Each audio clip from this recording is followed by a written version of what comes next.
there everyone, welcome on back to the Cars Garage, where today we're going to be taking a look at this really cool new Thomasville tribute to Cruz Ramirez, which is actually not even a Mattel diecast. This is actually a factory custom. And basically what that is, I guess in other words, it's a fake. It's not an official Mattel diecast, but yet the body, the model part of it, the spoiler, all the metal on it basically, even the wheels, that is all from a Mattel diecast. But then, on the base, they scrape it of any mention of Mattel. Just says made in China, children's toy car for some reason, and basically they just paint it up whatever color they want, and they take decals usually from other Mattel cars, but sometimes, like in this case, they actually took it from the Tomica, like the Japanese brand of cars. Basically they just take the decals off, they put them on this one. There you have it, brand new car. It's a pretty cool idea, I think. They only sell for around $10 usually. This one came from a Chinese seller. I mean, all of them do, because that's where the old Chinese factories were for the Mattel Disney Cars diecast. But this one is pretty darn cool, because Mattel never actually made this car as a diecast, and it's so convincing that it actually looks like it came right out of the Thomasville Tribute series, which was a nice little, like, extended line series Mattel did in, I think, 2018 or 2019, possibly both of those years. It was very short-lived though. It basically just had a metallic Fabulous McQueen, which is kind of cool, and all the other cars were just like random stock cars and random next gens, and Mattel would put decals from the old retro racers, so it was a pretty cool idea. Unfortunately they didn't make that many, and this is one of them that they never made. I don't know why.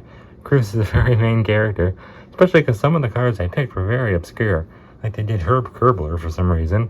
They did Paunchy Wipeout. Like, I don't know why. You'd think you would choose Cruz Ramirez, Jackson Storm, McQueen, obviously. They ended up doing Jackson Storm though, and like I said, they did Metallic Fabulous McQueen. As far as the other ones, there wasn't really anything else too special in the series. I think they did possibly Rev Rodages, I forget. I think they only did around 6 of them. Yeah, I don't know why they didn't continue it on very long. I don't know if these guys got canceled. I don't think so. I think they just were never planned for some reason. But yeah, they never hit Canada, so I never got them. So technically this is the only one I have from the this unofficial series, I guess. Obviously, basically, it's just Cruz, Dinoco Cruz actually, with Louise Nash's decals on her.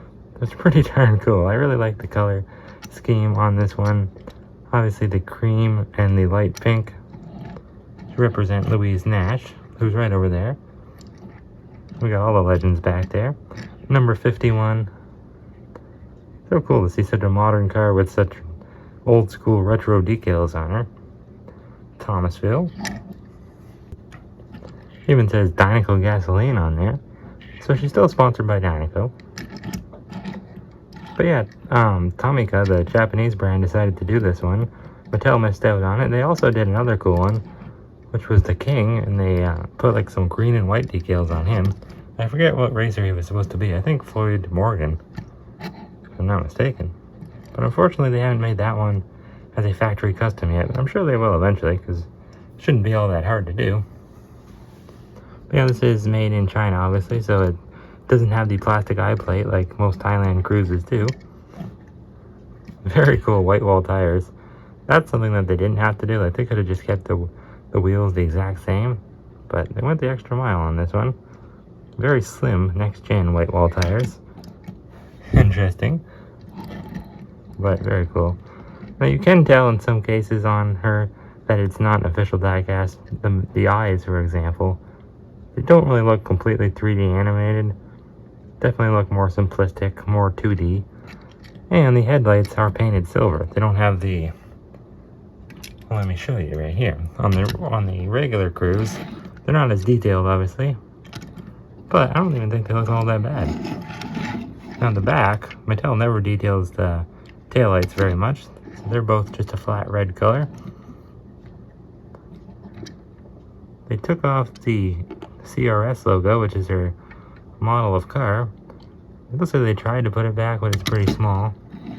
It doesn't have any rookie racing stripes like Dinoco Cruz does either, which is nice. 51 on the back. Weird though, it's kind of throwing me off that they put the the modern next-gen Dynaco logo on her spoiler when all the other decals are so retro looking. Still pretty cool. Cool, it says Thomasville on the bottom. Yeah, very simplistic car here. Of course, let's compare her to Louise Nash. Louise Barnstormer Nash, the first lady of racing. Had some serious eyes for Doc Hudson. But yeah, the paint color is pretty much the exact same. Actually, I guess it's a little brighter. I'm assuming they used the paint off of the Tomica version, so that's probably why. Because I don't think Mattel would just have Louise's Nash paint just sitting around. Now, technically, I don't think this is, like, illegal to make these factory customs. They're clearly not, because there's a bunch of them. Just kind of strange. I mean, they're technically fakes. But I wouldn't normally buy them. But I would when there's, like, a new car, like in this case. Now, the other one I actually got was this Apple Racer here. Maybe I'll do a review of him eventually. It's not perfect. A lot of people have that one. That one's pretty common. I just thought I'd get it because it was only about $8, I think. Or $6. Free shipping as well. All the way from China. It's quite a long ways to be free shipping. It doesn't come in any packaging or anything like that, though. And there are some definitely... Yeah, there's definitely some color differences now that I'm looking at it. The number, for one. Well, obviously it's changed from 94 to 51 to represent Cruz. Like, it's still supposed to be Cruz, basically just in the style of Louise Nash. It's pretty cool. I think it's a very good idea. I don't know why Mattel never took advantage of some of the more popular characters to add into the series. I really don't. The King would have been absolutely amazing. Chick Hicks could have been in the series. Even some Cars 2 characters, for that matter. Why not? I guess it wouldn't make as much sense, but still, it could have. Yeah, this came out just about a year after Cars 3. But this factory custom, I think it came out in 2021, I believe, or 2022. I got it about a year ago. I did a showcase on it. It's a very cool diecast, though. And I would definitely recommend getting it. There's no import fees, at least when I got it, and to ship to Canada, there was no import fees, which was nice. And yeah, pretty darn cool diecast, I would say. I don't think Mattel could make anything this nice. But yeah, we already showed regular Cruz Ramirez. I've got a ton of other ones to show here.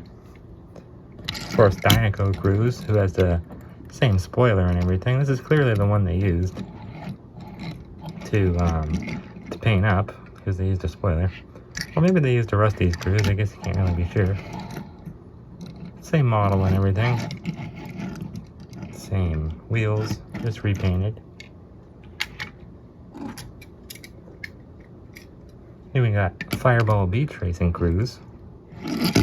Pretty lame release, though. Just an excuse to make a new car. We got Rusty's Cruz here. Clearly, they have different rims, though, so yeah, they definitely used Dynaco Cruz to make this one. Yeah, and this one has a unibody in the windows. So they definitely used Dynaco Cruz.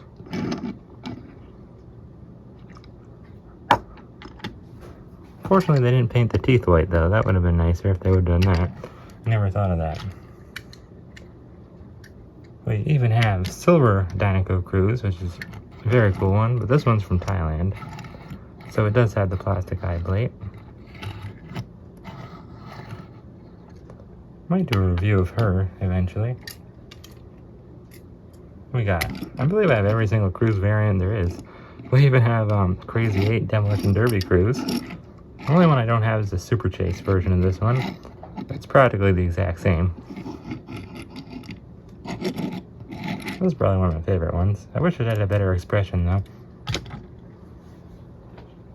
We even have some Cruzes in the package. Here's that same one, but from Thailand. Just came out with the little fire barrel thing there. We even got Trainer Cruz in the package.